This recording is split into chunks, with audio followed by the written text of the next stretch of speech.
Қайырлы күн, құрметті жастар. Мен аудандық жастар ресурстық орталығының маманы Аружан Қазбекқызы бүгін сіздермен бірге 12 тамыз халықаралық жастар күні аясында адал еңбек, адал табыс күніне байланысты ауданымыздағы балалар массаж орталығының иесі Нұргүл Махамбетқызымен сұхбат жүргізуге келдім. Ендеше бізбен бірге болыңыздар.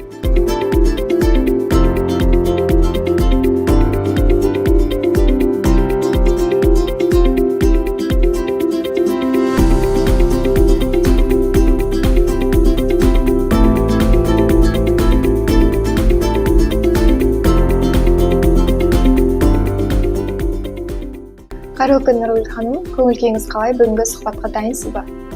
Жақсы, дайынмын. Тамаша. Енді мен бірінші сұрағымды осы орталыққа қатысты қойғым келіп тұр. Жалпы осы балаларға арналған массаж орталығының ашылғанына қанша уақыт болды? Қашаннан бері айналысып келе жатырсыздар?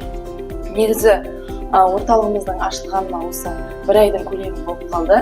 Алайда осы салада жүргеніме осы 5 жылға жуық уақыт болады.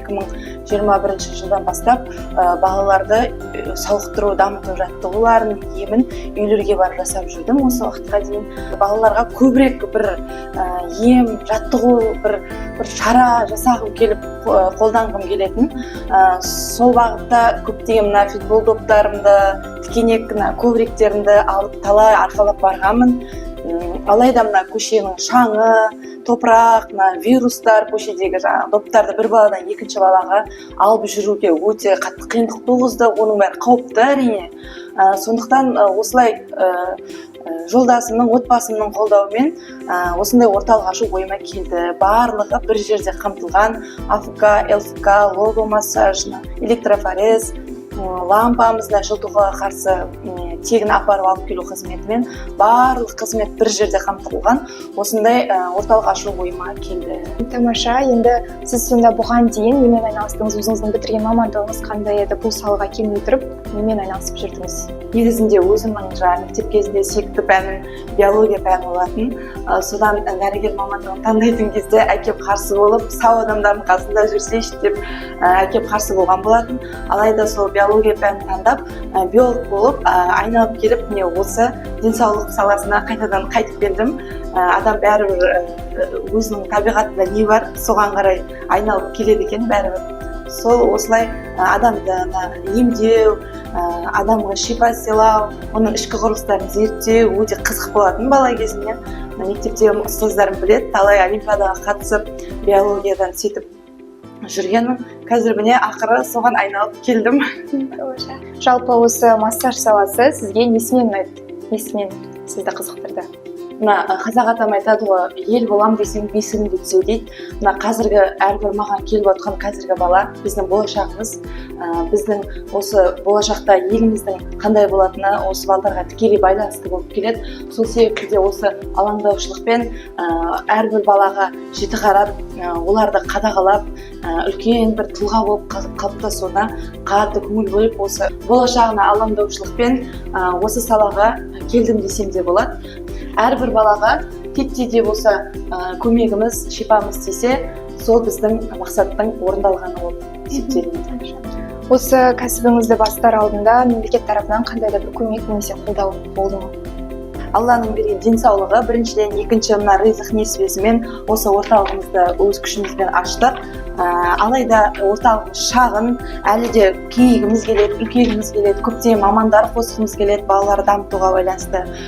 Соған қарай мемлекетімізден болашақта қандай да бір көмек болады деуге сенеміз. Және осылай мемлекетпен бірлесіп, талай баланы биік шыңдарға жеткіземіз деген үміттемін. Осы орталыққа кіргеннен бастап қызылды, жасылды түрлі құрал жабдықтар көзімізге түсіп жатыр. Осылармен енді өзіңіз таныстырып өтсеңіз. Бұл жерде бізде АФК, ЛФК кабинеті. Бізде жабдықталған құралдар, мысалы баланың вестибулярный, яғни тепе-теңдікті сақтау аппаратының жақсартуға арналған көптеген доптар, осындай түрлі ойын түрінде өткізілетін құралдарымыз бар.